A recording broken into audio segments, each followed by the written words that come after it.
en Notimundo Estelar. Información inmediata. El gobierno anunció este miércoles una nueva fase en la guerra contra el narcoterrorismo y subrayó que concentrará sus actividades en 9 provincias del país que atraviesan niveles de violencia. La noticia requiere profundidad. En Notimundo están los protagonistas de la noticia. Damos la bienvenida en los estudios de FM Mundo a Jean-Paul Pinto, experto en seguridad, para hablar sobre esta nueva fase de la guerra contra el crimen organizado, la eliminación de cabecillas, esto de acuerdo al anuncio de las fuerzas militares. Una de las consignas era cárcel o el infierno, han dicho. Jean-Paul, bienvenido. Gracias por la invitación, Fausto. Un saludo a la audiencia del programa. ¿Qué nos podría hacer pensar que esta nueva fase, esta nueva estrategia que anuncia, que incluso se ha dicho es reservada, algunas acciones reservadas, podrán realmente combatir la delincuencia en el país? Bueno, primero yo creo que hay una luz de esperanza para una cosa que lo habíamos pedido ya hace mucho tiempo, inclusive varias veces contigo, Fausto, que era reorientación. Me parece que dentro de lo que publicó el Ministerio de Defensa, la frase que más me gustó fue una reorientación, como que vamos a hacer un giro en la política de defensa y seguridad. Eso me parece fantástico, porque lo que habíamos visto era que no funcionaba. Realmente las cosas no estaban funcionando, no había resultados. Entonces me parece que con estos cambios que se han dado en el tema del comando conjunto, creo que podemos tener mejores y mayores resultados. Entonces, por un lado, eso es positivo. Lo segundo que te diría, Fausto, es que en cuanto a las políticas que van a implementar, hay varias que me parecen también muy importantes. La una es el tema de infiltración, que también lo habíamos hablado contigo en varias ocasiones. Sin capacidad de depuración, cualquier estrategia es en vano, cero resultados como tal. Entonces yo te diría que la primera gran noticia para el país es que estos cambios en el comando conjunto se vienen acompañados primeramente de un reconocimiento que las cosas no estaban funcionando, que hay que reorientar los esfuerzos de inteligencia, de búsqueda, de control, de persecución, lo cual es muy positivo. Y yo te diría que esto por lo menos, como tú dices, hay cosas reservadas, pero realmente sí se comunican. Y es lo que pedíamos. Si decíamos que la estrategia de seguridad no podía ser secreta, con la inteligencia también secreta hay un problema. En este caso vemos varios ejes, ¿no? Pero por ejemplo me preocupa a mí en el anuncio de que se hizo que la minería ilegal, por ejemplo, este no es un tema solo de militares, es un tema de varios ministerios del sector privado como tal, porque implica el tema de las maquinarias, del combustible, el tema de las carreteras, el tema de las autoridades locales. Las comunidades. Exacto, entonces mira que está bien que desde lo militar podamos atacar eso, es importante, pero no va a ser suficiente. Ahora, en el tema de cárceles, me parece que ahí toca una decisión que todavía no está tomada, es decir, ¿qué vamos a hacer ahí? ¿Vamos a crear una cuarta fuerza penitenciaria militar? ¿Qué rol van a jugar los militares? ¿Qué rol va a jugar el SNAI? ¿Lo vamos a desaparecer? ¿Ahora los militares se van a hacer cargo? Me parece que eso es importante. Entonces, hay anuncios importantes. Se ha dicho que se concentrarán las actividades en 9 provincias del país que atraviesan niveles de violencia sin precedentes. Esto es parte de un reconocimiento por parte de las autoridades de que la estrategia anterior no estaba funcionando.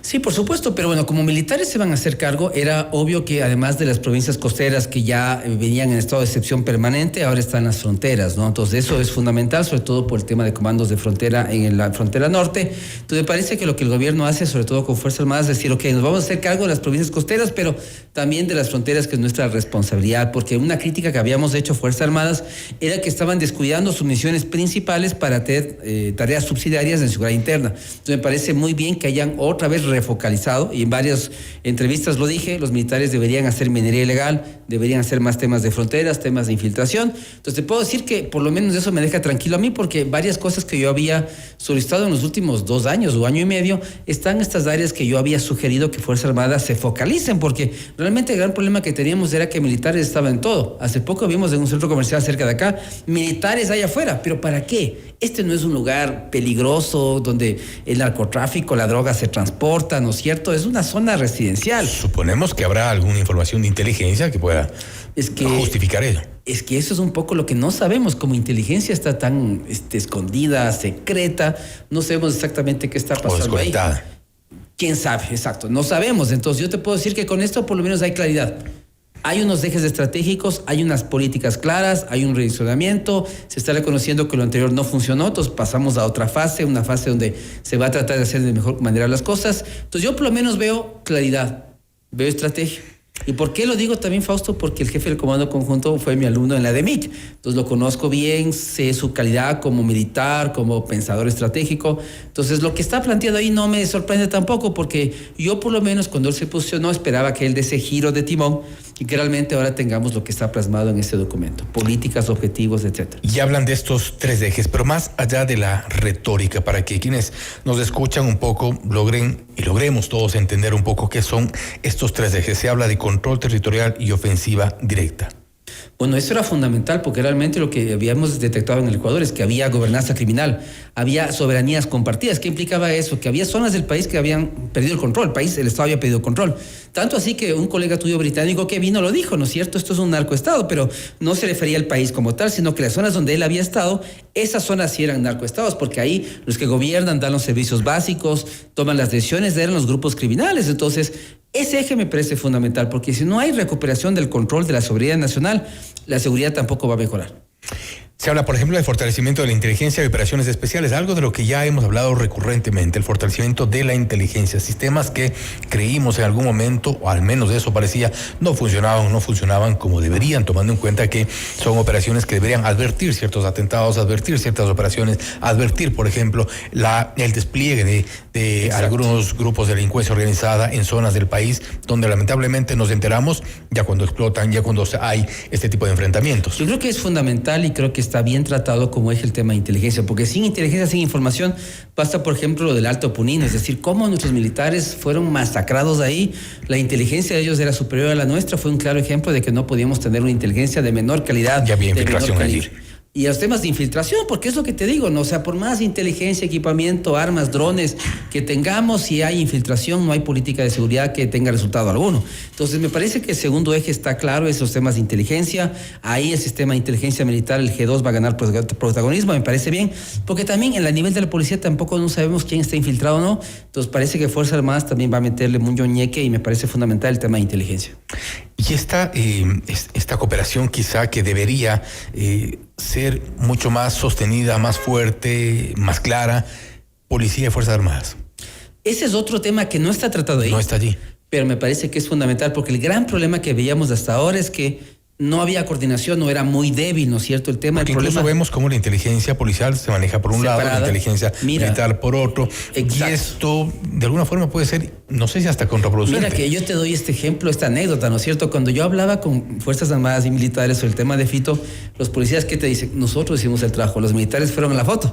Y hablabas con inteligencia militar y te decían, nosotros hicimos todo el operativo y llegó la policía para la foto. Y tú decías, bueno, ¿qué está pasando aquí? Pero ahí te dabas cuenta que no están colaborando.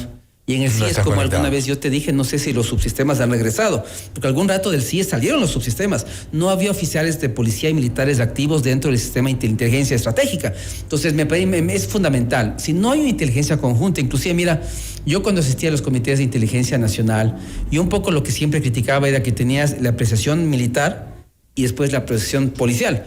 Pero es que a veces las dos diferían. Yo decía, pero ¿por qué no hacen un documento uniforme conjunto?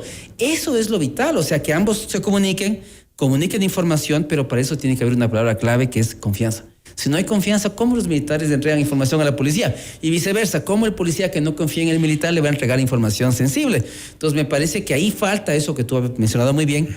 No está señalado el tema de fortalecer la cooperación policía-militar, pero teniendo claro una cosa, Fausto, es el militar que colabora con el policía y no al revés. Los militares no pueden hacer operaciones solas. Ellos van en apoyo, en seguridad interna a la Policía Nacional. Eso también es muy claro señalarlo. Ahora bien, en todo este contexto es importante también señalar, hace poco se publicó una investigación periodística respecto a esta operación sin rumbo, se llamaba, y ahí se detalla cómo estas presiones por parte de las autoridades para que los militares tengan resultados ha jugado en contra, y esto porque se han ejercido muchos abusos por parte de militares. Hay resultados que son aparentemente espejismos y no son como tales resultados que deberíamos tener en la lucha contra la delincuencia. Y por eso este documento es clave, porque si tú ves en el documento señala las prioridades: contrabando, minería ilegal, cárceles. Es decir, ellos están diciendo claramente dónde van a ir a operar, en qué sectores de la criminalidad. No dicen vamos a estar en las calles, en los centros comerciales, vamos a estar en los estadios. Me parece que ahí, por lo menos por primera vez desde este que gobierno ha tomado posesión, hay una claridad sobre el rol de Fuerzas Armadas. Y creo que Fuerzas Armadas también le ha comunicado al presidente. Por un tiempo se confundió porque los veíamos en las calles buscando a delincuentes. A un ratero, qué sé yo, a una persona que jala una cadena. Es que el militar no está para eso, para los aretes, lo que sea. Entonces, eso sí es importante en el documento. A mí me parece que doctrinariamente está claro. ¿Refuerza a los militares? ¿Refuerza la posición de los militares? Por supuesto. Yo creo que ahora el nuevo jefe del Comando Conjunto y su equipo de trabajo, me parece que clarificado con el presidente en qué deben estar trabajando. Minería ilegal, contrabando, cárceles, eso me parece fundamental porque no le puedes desgastar en 10 o 100 tareas. Tienen que estar en las tareas más claves, más peligrosas, por ejemplo, la minería ilegal, que ya es una y son claves porque son la fuente de financiamiento de los grupos de delincuencia organizada. Pero imagínate lo que nos acabamos de madrugar estos días, ¿no es cierto? ¿Cómo es posible que un grupo criminal haya almacenado bienes por casi 400 millones de dólares sin que nadie sepa? O sea, ¿qué pasa con los bancos, las cooperativas, la UAFE, la policía, los militares? O sea, nadie sabía esto, que había criminales que tenían una hacienda de 600 hectáreas. Es imposible de creer, o sea, y ese es el problema. Como está todo tan infiltrado, nadie denuncia, nadie dice nada, todos son cómplices, hasta el punto en que esto revienta, evidentemente, y nos damos cuenta que estos grupos criminales están lavando, pero por cientos de millones de dólares. Realmente eso es lo triste en el país. Pero eso ocurre en varios sectores, no solo en minería, no solo, se ha dicho incluso en la construcción. Sí, por supuesto, o sea, y como te digo, y por eso los países ricos no quieren acabar con el tema del narcotráfico, porque es en los países ricos donde más se lava. ¿Y eso por qué te digo? Porque siempre te lo he dicho, un kilo de cocaína aquí puede costar $2,000 y pico, allá en Estados Unidos puede costar ya $100,000. Entonces, evidentemente, ¿dónde más se lava? En los Estados Unidos. Además del tráfico de armas, ¿quién es el país que más gana dinero sobre el tráfico de armas? Los Estados Unidos. Entonces a Estados Unidos le va a interesar que se acabe el narcotráfico, pero por ninguna parte, porque gana tanto por el tema de lavados como el tema de armas. Esto es imposible, ellos no quieren. Lo que va a pasar, Fausto, es con lo que hicimos en Venezuela, es que el precio sube. Entonces, si yo expendía, ¿no es cierto?, estaba en el grupo de los soles y tenía un cliente en Estados Unidos y le vendía 50, ¿qué va a pasar? Le voy a decir, ¿sabe qué? Las rutas han cambiado, ahora me toca salir por otras partes, yo le vendía 50, ahora le tengo que vender a 100. Y la persona fuera dirá, pero por supuesto, no se preocupe, yo le pago $100. Entonces, lo que ha hecho Trump, que es, evidentemente, encarecer el precio de la cocaína con unos demandantes que no van a dejar de comprar, porque esa es la verdad. ¿Qué va a pasar con los grupos? Ahora, se ha dicho que estamos, de los 22 que se habían mencionado cuando se declaró el conflicto armado interno, hablamos de 37 ahora. Imagínate, y si decimos que solamente uno lava 300 millones, imagínate a cuánto se vería el lavado de activos, ¿no es cierto?, de 37 grupos criminales. Por eso se vuelve tan complejo el problema, y por eso, mira, el tema de pacificación, el tema de paz mafiosa, que también hemos conversado un par de veces, se vuelve fundamental, porque te das cuenta que meterte en una guerra con 40 grupos no vas a terminar nunca. México lleva 25 años de guerra contra el narcotráfico, con 0 resultados. Colombia, 60 años. Por eso el modelo de Petro, que tiene sus bemoles, tiene sus beneficios, hay que estudiar, hay que aprender las mejores cosas y tratar de evitar lo que no funciona. Pero es un tema muy complicado, el que hemos hablado contigo, pero la idea es hacer cosas nuevas, Fausto. Y por lo menos la esperanza que yo tengo con este comunicado que acaban de sacar es que dicen que van a hacer otras estrategias, van a hacer reconversión, van a hacer transformación, van a plantear cosas nuevas y no a repetir lo que no ha funcionado, porque si seguíamos haciendo lo mismo, Fausto, los resultados iban a ser 0 al final del año. Jean-Paul, nuevamente gracias por estar con nosotros. Y gracias por la invitación, salúdense al programa. Jean-Paul Pinto, experto en seguridad, hablando sobre esta nueva fase de la guerra en contra del crimen organizado, según los anuncios que han hecho desde los militares. La eliminación de cabecillas y la consigna que se ha dicho es cárcel o el infierno. Esto es Notimundo Estelar, siempre bien informados. Noticias, entrevistas, análisis e información inmediata.